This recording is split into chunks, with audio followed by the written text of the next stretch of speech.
Selamat malam pemirsa, Meja Bundar kembali hadir menjumpai Anda bersama saya Feni Anastasia.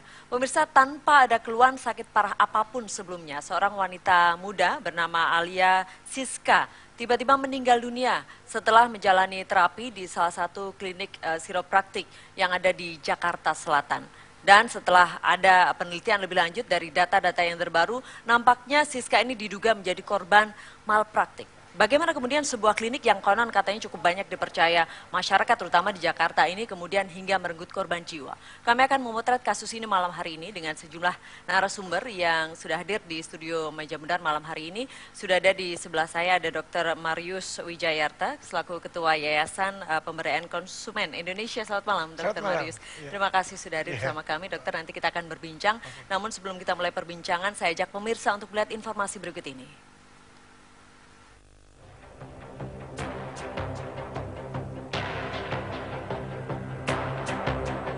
Cita-cita Alia Siska Nadia untuk melanjutkan pendidikan master di Prancis akhirnya harus terkubur.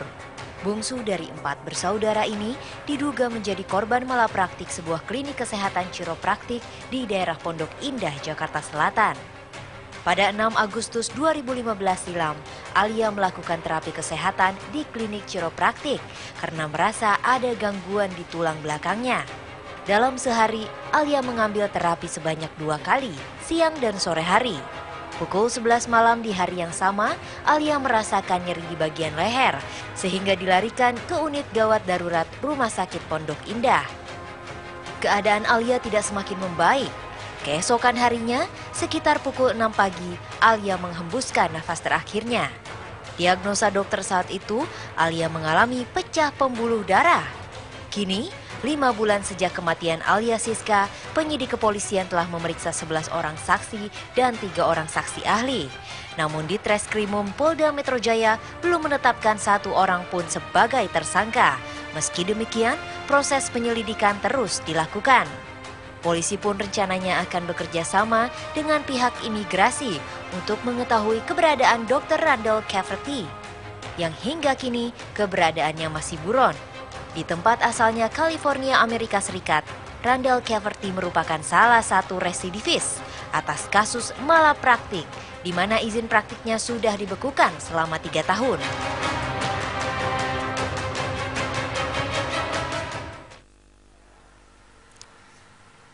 Kasus meninggalnya Alia ini memang sudah terjadi sejak Agustus lalu, namun kini kembali mencuat dan ini menjadi perhatian masyarakat karena kita tahu nampaknya Dr. Marius klinik siropraktik ini nampaknya tidak asing juga bagi masyarakat kita dan nampaknya banyak juga dokter.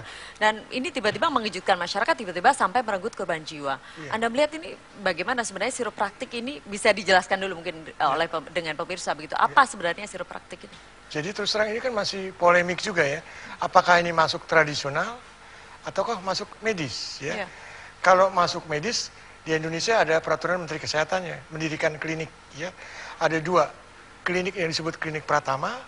Itu penanggung jawabnya seorang dokter umum atau dokter gigi umum ya. Di sini sudah mempunyai surat tanda registrasi dan sudah punya surat izin praktek dokter penanggung jawab ya. Kalau yang spesialis namanya klinik klinik yang lebih utama namanya klinik utama. Klinik utama. Ini klinik utama ini penanggung jawabnya dokter spesialis dan sudah punya STR dan sudah punya SIP. Ya. Dan terus terang saja ini ada peraturan Menteri Kesehatan nomor 28 tahun 2011. Ya, masalah klinik-klinik tadi.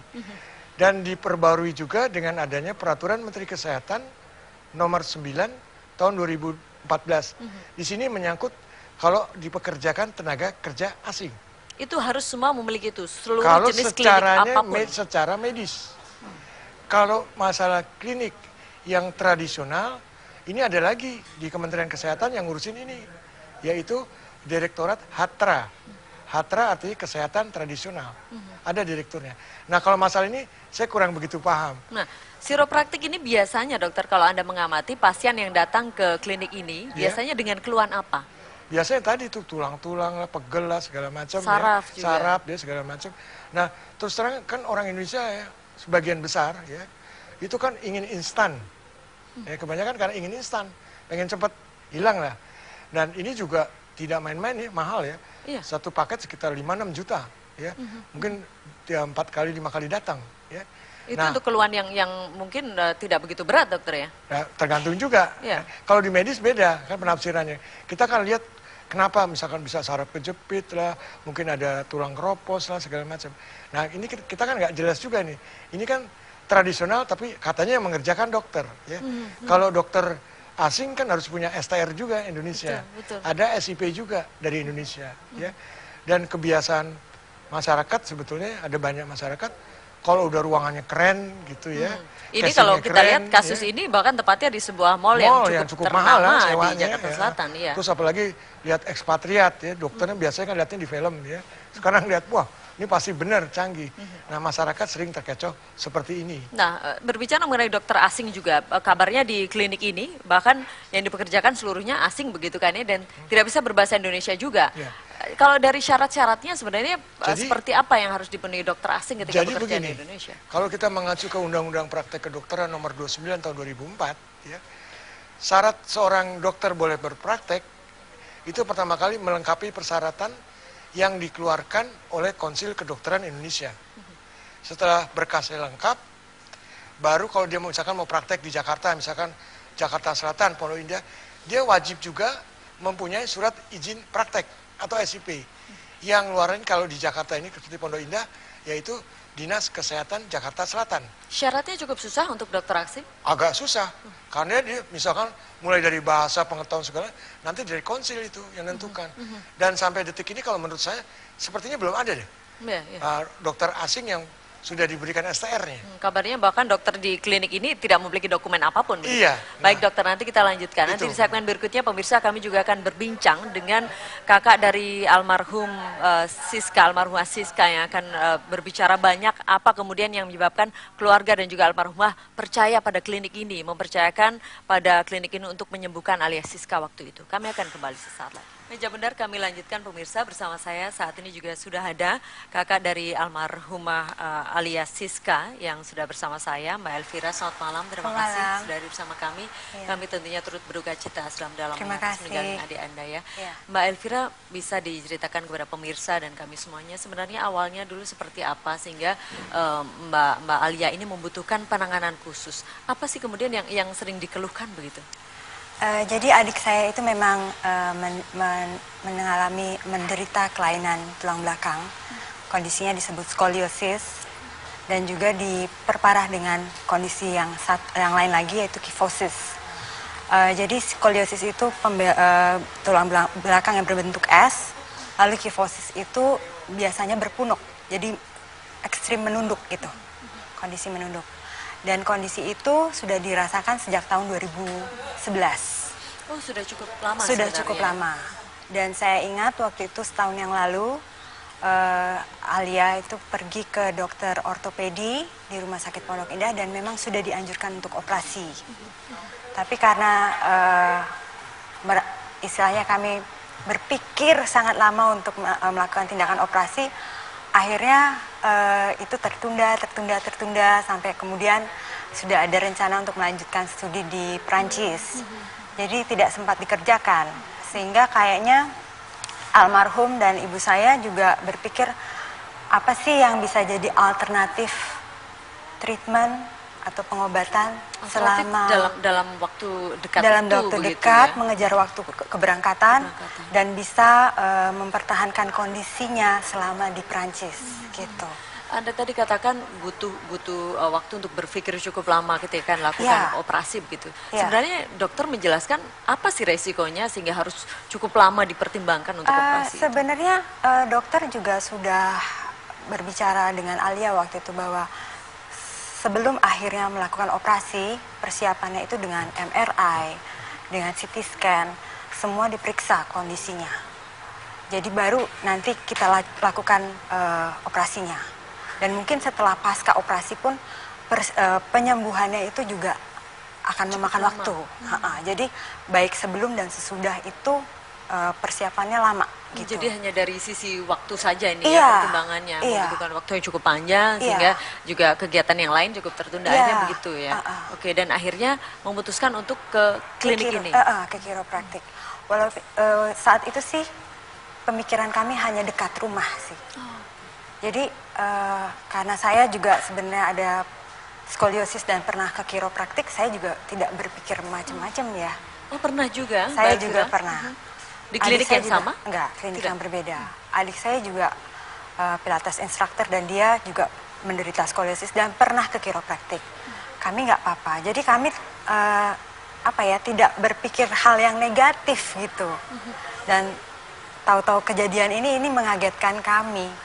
Dan Gitu. kalau dari diagnosa dokter, apa yang diderita adik Anda ini sebenarnya cukup wajar, banyak yang juga mengalami hal sama atau tidak? Wajar, tapi sebenarnya bisa di-manage gitu loh, bisa diatasi. Tapi memang satu-satunya jalan operasi kalau menurut medis. Keluhannya gitu. sebenarnya seperti apa sih? Apa yang sering dirasakan? Keluhannya itu sering pegal. Pada dan- bagian mana? Pada bagian ini bahu ya. Iya, bahu ya. Bahu. Gitu Gitu. saja, di bagian bahu saja? Iya, bahu. Dan mungkin kayaknya sih saya lihat biasanya penderita skoliosis itu sering fatigue ya. Keletihan yang berlebihan gitu. Mungkin ada kondisi itu. Dan sama itu adik dialami saya. adik Anda Iya. ya? Oke, oke. Gitu. Kemudian adakah yang merekomendasikan ke klinik yang tadi Anda katakan dekat rumah itu? Sebenarnya sih saya lihat waktu itu adik saya itu tertarik mengambil paket treatment di klinik tersebut karena klinik tersebut sedang promosi. Baru buka atau bagaimana? Iya, baru buka. Baru buka. Dia melakukan promosi dan adik saya terbujuk untuk mengambil paket karena diyakinkan oleh dokter andal. Promonya seperti apa kalau boleh tahu? Saya sebenarnya kurang tahu ya Oke. waktu itu, tapi sepertinya kayaknya cukup meyakinkan adik saya gitu. Karena adik saya keesokan harinya langsung membawa ibu saya dan akhirnya memutuskan untuk membeli paket. Tidak Gitu. sempat ngobrol panjang ya mengenai apa yang ditawarkan dengan Anda? Enggak, Tidak karena pernah ya? kebetulan saya waktu itu baru balik dari Canberra. Saya cuma ketemu semalam dan 3 hari kemudian kejadian. Jadi sama sekali Anda tidak pernah Saya- ikut uh-uh. ke klinik itu, Enggak. terus melihat apa saja kejanggalannya, Iya, tidak, gitu. tidak melihat? Enggak melihat. Saya tidak mendampingi almarhum waktu itu. Ya, ya, Gitu. di situ juga kabarnya tidak ada jadwal praktek Mbak di klinik itu, betul? Seperti itu. Terus terang saya nggak tahu ya, tapi yang adik saya waktu itu sempat ke sana, yang dia perhatikan tidak ada sertifikat kelulusan dari mana ini dokter, gitu, dan tidak ada izin praktek. Itu sempat diketahui adik Anda? Iya, jadi beberapa hari setelah adik almarhum dikebumikan, kami sempat ke sana untuk melihat secara undercover ya. Iya. Kami melihat kejanggalan itu, gitu. Jadi ini Anda lihat setelah adik Anda meninggal dunia begitu ya? Iya. Kalau sebelumnya tidak pernah cerita ya, ada kejanggalan apa sepertinya? Begitu. Adik saya itu tidak menyampaikan apa-apa, mungkin karena naif ya, saya Baik, lihat. baik. Jadi ya gimana ya, itu kan sebenarnya hak pelanggan juga ya untuk mengetahui Tahu. gitu. Tapi kayaknya Atau karena mengejar waktu iya mungkin ya? mengejar Mbak waktu Alia ini? kayaknya, Ya, jadi ya. tidak teliti di situ. Baik. Kemudian waktu itu Anda katakan tadi langsung mengajak Ibu ke klinik ya? Iya. Apa yang kemudian dilakukan di sana? Terapinya seperti apa? Nah, menurut cerita ibu saya, begitu join, almarhum dibawa ke kamar terapi, lalu ditengkurapkan, lalu dipijit sebentar, dan tiba-tiba daerah bahunya itu di-adjust, namanya manipulasi ya, kalau istilah kiropraktiknya, dimanipulasi dengan diputar sedikit daerah leher Jadi ini. dalam kondisi tengkurap, Tengkurap. begitu? Kemudian Diputar. putar apanya itu? Bahunya? Bahunya. Dan itu menurut ibu saya cukup keras. 2 kali, di sebelah kanan dan di sebelah kiri. Cukup kerasnya karena terdengar Terdengar suara bunyi. atau oke. Gitu. Dan Alia waktu itu sempat berteriak atau bagaimana atau tidak? Enggak, kayaknya karena itu berlangsung begitu cepat, ibu saya kaget dan adik saya sepertinya waktu itu juga kaget. Almarhum kaget. Cuma karena kita berpikir itu bagian dari treatment, ya kami biarkan saja gitu loh. Cuma waktu itu yang saya sempat mempertanyakan, apakah ada postural analisis waktu adik saya berada di klinik gitu, maksudnya bertemu dengan terapisnya. Karena sebenarnya seorang dokter harus mengetahui dong letak posturnya mana yang harus diperbaiki. Itu ada atau tidak? Atau enggak? Kabarnya? Itu enggak ada. Tidak ada sama sekali? Tidak ada sama sekali. Jadi begitu masuk hari itu, kemudian langsung dilakukan itu ya? Oke, kabarnya juga terapinya dari pagi sampai malam? Pagi, siang jam 1, lalu katanya jam 7 malam. Oh, datang lagi jam 7 malam? Datang lagi jam 7 malam. Oke. Berapa lama durasi treatmentnya? Nah, kalau yang pertama katanya cuma 15 menit, yang kedua itu cuma 5 menit. Ya. Gitu. Kalau dari pengalaman Anda, Mbak Elvira, apakah ini juga sama seperti yang Anda rasakan dulu? Kalau yang saya perhatikan dulu, terapi saya itu dia memastikan kondisi saya tidak sakit gitu. Kalau dia sakit, dia stop. Jadi tidak ada faktor memaksakan gitu. Kalau saya bandingkan ya, saya agak kaget juga. Loh, kok dia tidak melakukan seperti ini ya? Jadi sepertinya prosedur yang saya alami dan adik saya alami berbeda. Ya? Terapisnya waktu itu Mbak Elvira juga orang asing? Orang ya? asing. Orang asing juga? Iya. Itukah yang kemudian juga membuat keluarga cukup percaya? Iya, kayaknya itu. Anda juga merasakan itu dulu? Iya. Karena saya pikir ini ilmu baru ya. Jadi mungkin orang asing yang lebih tahu daripada kita gitu, punya keahlian seperti itu. Tidak sempat mengecek dokumen resminya ada atau tidak segala macam Mbak Elvira ya. Iya. Baik, tadi ada katakan kemudian dipijat itu jam pagi datang, jam 7 juga datang, kemudian setelah itu pulang ya. Setelah itu pulang. Yang sebenarnya yang waktu itu diperhatikan oleh asisten rumah tangga ibu saya itu, adik saya seperti layu.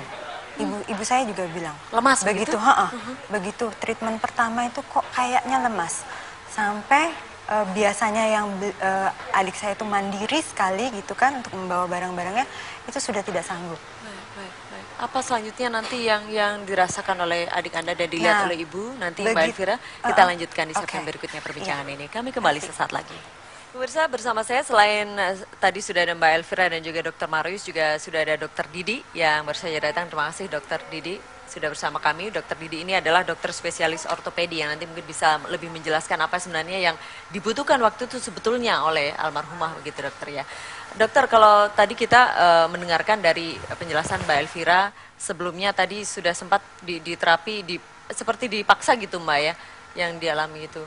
Kalau dokter melihat ini apakah tepat sebenarnya waktu itu dengan keluhan seperti itu datang ke klinik ini, dokter? Terima kasih. Jadi sebenarnya kan kalau kita lihat kriopraktor itu kan suatu tindakan melakukan manipulasi. Prinsipnya manipulasi. Manipulasi terhadap tulang belakang dalam hal ini dari leher sampai ke pinggang dengan menggunakan ekstremitas bawah juga. Manipulasi ini sebenarnya kan harus diketahui sejauh mana kapasitas pasien itu. Manipulasi ini tujuannya untuk apa dokter sebenarnya? Sebenarnya dari tujuannya adalah untuk melakukan stretching daripada sendi-sendi di tulang. Tapi harus diketahui terlebih dahulu sejauh mana kondisi pasien ini. Jadi kita tidak bisa hanya melihat dari luar aja kita tahu ada sesuatu atau tidak di dalamnya. Tapi di dunia medis ini dikenal ya?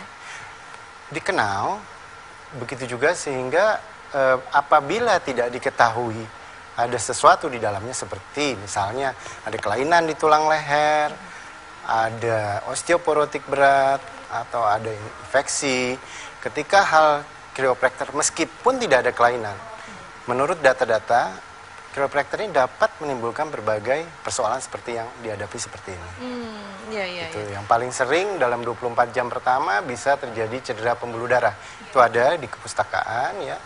Dan juga bisa terjadi kelumpuhan atau pada HNP dan sebagainya. Selang 24 jam gitu setelah di terapi itu. Nah tadi kalau saya lanjutkan dari ceritanya Mbak Elvira tadi, setelah pulang tadi ya, berapa jam Mbak setelah di terapi itu kemudian merasakan keluhan-keluhan yang cukup parah? 4 jam. 4 jam. Itu apa yang dirasakan Mbak? Menurut orang tua saya, almarhum merasa sakit yang luar biasa Di bagian bahu? di bagian bahu. Kemudian Gitu. apa lagi? Itu yang kayaknya yang paling utamanya. Gitu. Kabarnya sempat muntah juga segala macam. Waktu itu langsung dibawa ke emergency rumah sakit Pondok Indah dan dikasih painkiller. Waktu itu diberikan painkiller, hanya rasa sakitnya tidak berkurang. Tidak berkurang sama sekali? Tidak berkurang sama sekali. Tapi masih sadar ya kondisinya waktu Masih itu? sadar waktu itu. Dan mulai tidak sadar itu kira-kira jam 1:30 dan jam 2. 1:30, oke. Iya. Dokter, kalau seperti ini yang dirasakan, apa yang terjadi sebenarnya? Jadi gini, ketika chiropractor itu melakukan suatu tindakan, kita aja nih kalau kita mengalami sesuatu melebihi kapasitas kita, apa yang kita rasakan? Pasti nyeri. Pasti nyeri, ya. Berarti ada terjadi sesuatu di situ. Ketika dipaksakan, ya sehingga terjadi hal lain yang merupakan komplikasi seperti itu. Tadi dikatakan Mbak Elvira mungkin waktu itu tidak komplit karena merasa itu bagian dari treatment Mbak ya. Bagaimana masyarakat tahu bahwa ini betul tidak yang dilakukan begitu dokter? Nah, jadi sebaiknya sebelum melakukan hal itu, satu, periksa dulu ke dokter untuk mengetahui sejauh mana kondisi tubuhnya. Karena kita nggak mungkin melihat dari luar aja mengetahui seseorang ini ada sesuatu di dalamnya. Nah, seperti ronsen, MRI, dan sebagainya itu sarana yang membantu. Di samping juga harus diketahui juga chiropractornya ini sejauh mana kapasitas dia kan, gitu. Ada yang mungkin mengetahui kapasitasnya, ada yang mungkin tidak mengetahui kapasitas, karena itu membahayakan buat pasien ya, masyarakat awam ya. Kalau Mbak Ali, apakah ada catatan itu Mbak, MRI segala macam sudah sempat dilakukan? MRI, CT scan tidak sempat dilakukan. Belum sempat dilakukan. Jadi ketika datang ke terapis itu sama sekali tidak membawa apapun dari dokter. Hanya ronsen. Hanya ronsen saja. Dari tahun lalu. Dan itu dilihat sama terapisnya waktu itu. Oke, itu saja tidak cukup dokter ya untuk melakukan tidak cukup ya, terapi. Tidak cukup ya, karena si chiropractornya tidak melakukan manipulasi. Mungkin udah lihat ya kalau bagaimana dia melakukan manipulasi. Itu bisa mencederai organ-organ kita. Bagaimana kita membayangkan orang yang di dalamnya ada osteoporotik, ya, ada kelainan bentuk tulang, atau ada bantalan yang pecah. Dia bukan lebih baik, akan menjadi lebih buruk kan dengan dilakukan seperti Tadi itu. dikatakan diputar-putar juga ya Mbak ya di bagian bahu itu, di medis itu memang ada teknik seperti itu? Tidak ada. Tidak ada dokter? Tidak ada. Jadi yang dilakukan itu sebetulnya apa kalau dokter melihat? Itu adalah menurut mereka itu manipulasi ya. Menurut mereka manipulasi. Manipulasi, tapi tentu tidak benar ya kalau Tidak dari ilmu medis ya. Dokter Marius, Anda melihat sejauh ini seperti apa ini yang terjadi? Menurut saya menyeramkan nih. Menyeramkan ya. Orang nggak tahu. Dan ini banyak tidak loh klinik seperti ini. Dan klinik Iya. ini banyak sekali. Sekarang lagi tren ya, seperti ini. Apalagi kalau sifat konsumen kebanyakan begini. Kalau harganya mahal, wah ini pasti bagus. Langsung percaya malahan ya. Apalagi yang mengerjakan ekspatriat ya. Wah ini canggih sekali. Terus tempatnya juga tempat yang mahal juga. Iya. Nah ini kondisi inilah yang kadang-kadang kita terlena ya. Konsumen sih boleh aja milih, tapi juga tetap harus waspada. Kan di Undang-Undang Konsumen ada disebut hak untuk memilih, silakan. Betul. Tapi juga harus mendapatkan jaminan keamanan dan keselamatan. Iya, Risiko ditanggung kita sendiri. Iya, betul-betul harus cermat begitu untuk memilih dokter ya. Iya. Karena ini dalam kasus ini tidak hanya satu klinik seperti ini yang Banyak. chiropraktik tadi. Di Jakarta tercatat bahkan ada 10. Salah satunya juga sempat ada di Grebek di Kota Kasablanka. Kita lihat liputannya berikut ini.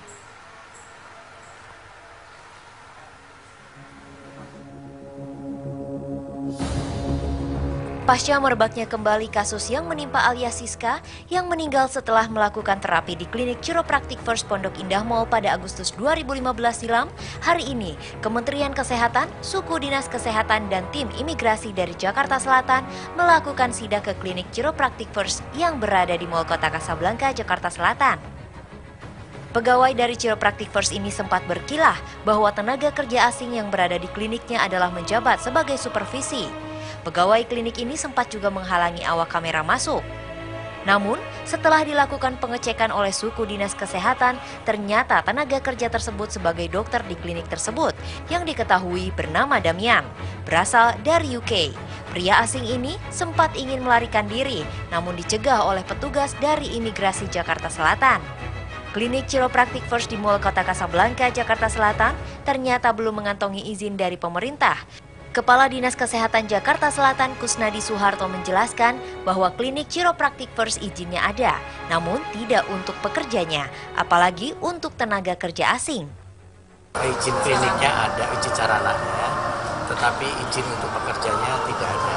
Apalagi dia mempekerjakan tenaga asing yang katanya cuma menjadi supervisor, tapi dari temuan kita dia mengerjakan atas keluhan data dari pasien tadi, bahwa itu adalah dokternya dia yang selama ini memegang dia.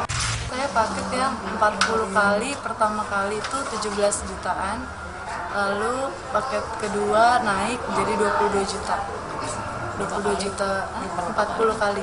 Perubahan yang signifikan Mbak dirasain saat? Ini aja sih, pegalnya aja gitu, kalau untuk tulangnya belum. Kepala Seksi Pengawasan Penindakan Imigrasi Jakarta Selatan Dadang menuturkan bahwa warga negara asing yang diamankan sudah menyalahgunakan visa dan akan diproses lebih lanjut. Bukan satu orang warga negara UK dengan nama Damian pengakuannya, namun yang bersangkutan masih belum dapat menunjukkan dokumen keimigrasiannya. Artinya yang bersangkutan telah melakukan pelanggaran terhadap pasal 116, karena setiap orang asing harus dapat menunjukkan dokumen keimigrasiannya. Pihak Dinas Kesehatan akan menutup praktek klinik Chiropractic First yang berada di wilayah Jakarta Selatan. Sementara pekerja tenaga asing yang berasal dari UK diamankan oleh petugas imigrasi Jakarta Selatan untuk dimintai keterangan lebih lanjut. Di segmen sebelumnya tadi kita sudah melihat salah satu ada klinik yang juga disidak tadi oleh Dinkes Jakarta begitu, Dr. Marius. Ini sebenarnya baru satu, ada banyak begitu klinik di Jakarta yang kita tidak tahu apakah memang ada izin resminya atau tidak begitu ya. Ini begini ya, tadi kan saya sudah sebut peraturannya, persyaratan dirikan klinik ya. Ada dua, itu kita pakai Permenkes nomor 28 2011 ya. Klinik Pratama penanggung jawab dokter umum atau dokter gigi umum yang sudah punya STR dan SIP.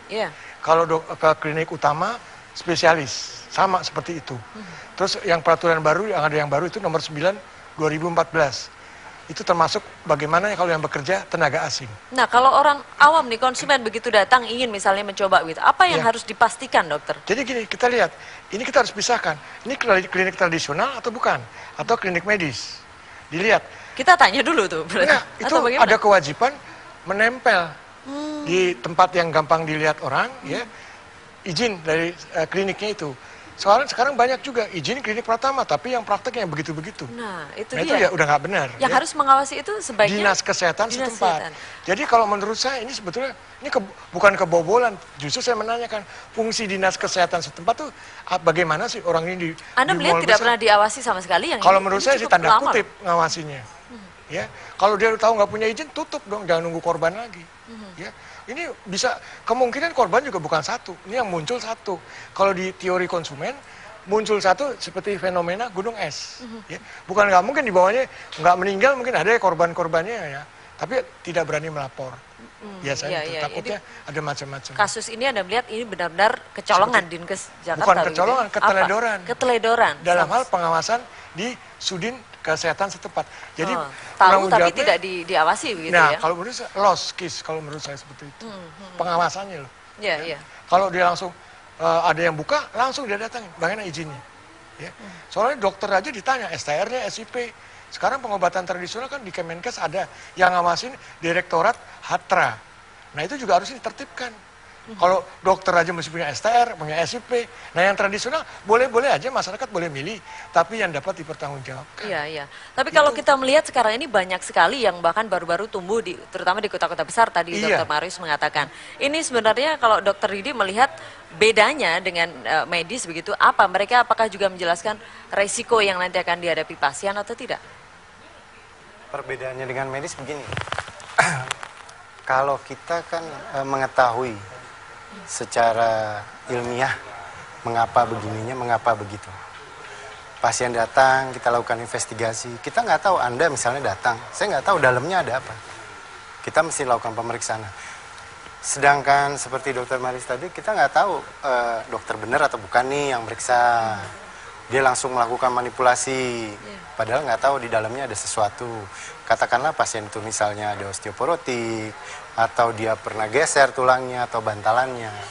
Itu akan memperburuk yang ada, bukan memperbaiki ya. Atau misalnya tadinya ada skoliosis, yang sering tuh ke chiropractor dianggapnya akan membaik.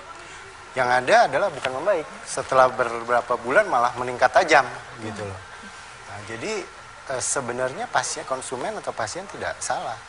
Dalam hal ini yang salah adalah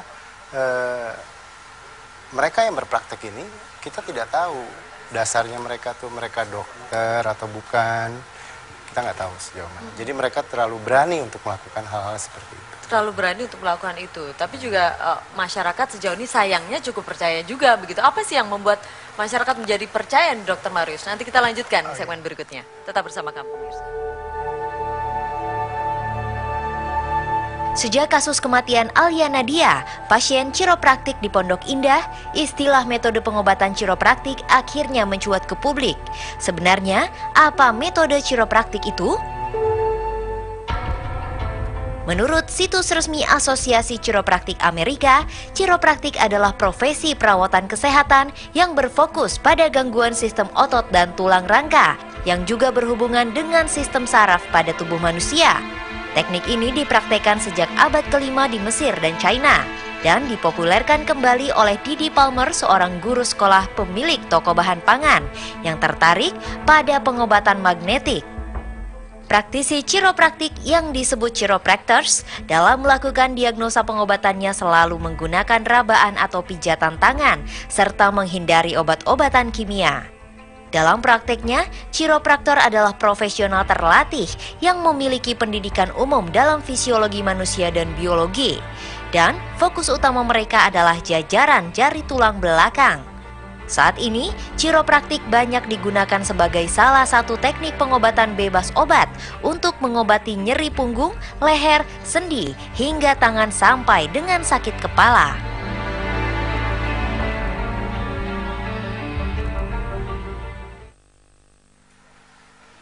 Itu sekilas mengenai terapi chiropraktik yang Mbak Elvira juga pernah tadi melakukannya Mbak Elvira. Tapi sebelum melakukan terapi itu sebenarnya sudah tahu belum apa itu chiropraktik?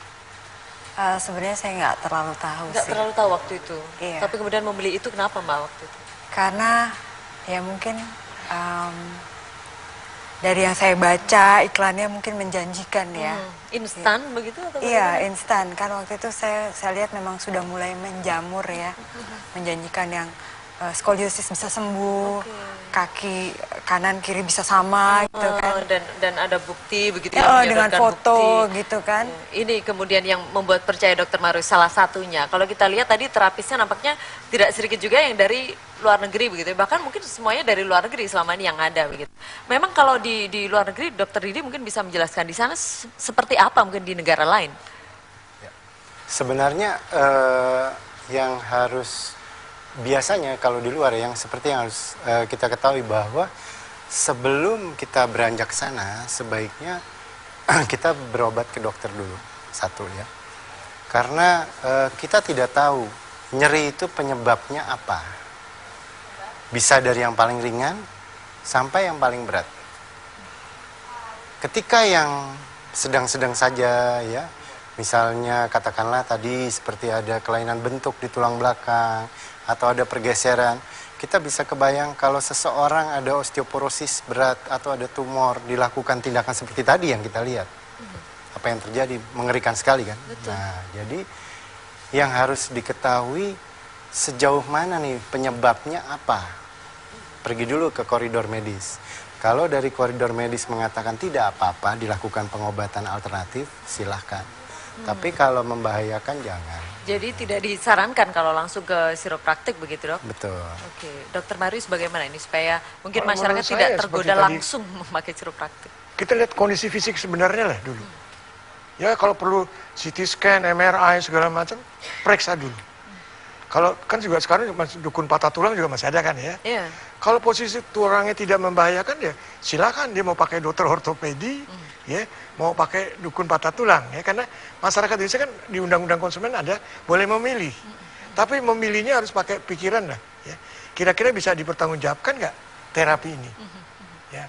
Jadi kalau udah hasilnya tidak ada masalah secara alat-alat hasil alat canggih itu, ya, itu terserah si konsumen, tapi dipikirkan juga resikonya juga. Ya, baik. Kedepannya kita jadi gimana? Pasti itu, ya. kalau menurut saya. Terakhir saya ingin ke Mbak Elvira lagi, harapannya dari kasus ini sampai sekarang nampaknya polisi juga belum menetapkan satu orang pun tersangka nih. Iya, ya sebenarnya sih kami ingin polisi bisa bergerak lebih cepat ya untuk istilahnya melakukan penyidikan dan sampai akhirnya menetapkan tersangka. Karena saat ini setahu saya Dokter Rendelnya sudah tidak berada di Indonesia. Jadi siapa yang bertanggung jawab? Dengan siapa kami bisa bertanya gitu loh. Apa yang terjadi? Anda ingin polisi bergerak cepat begitu ya untuk menuntaskan kasus ini. Kita juga tentunya ini harapan kita bersama dan semoga kasus ini juga tidak terulang lagi, dokter ya. Terima kasih sudah bersama kami, Dokter Marius, Dokter Didi, Mbak Elvira. Terima kasih. Saya harus akhiri meja bundar malam hari ini. Selamat malam, sampai jumpa.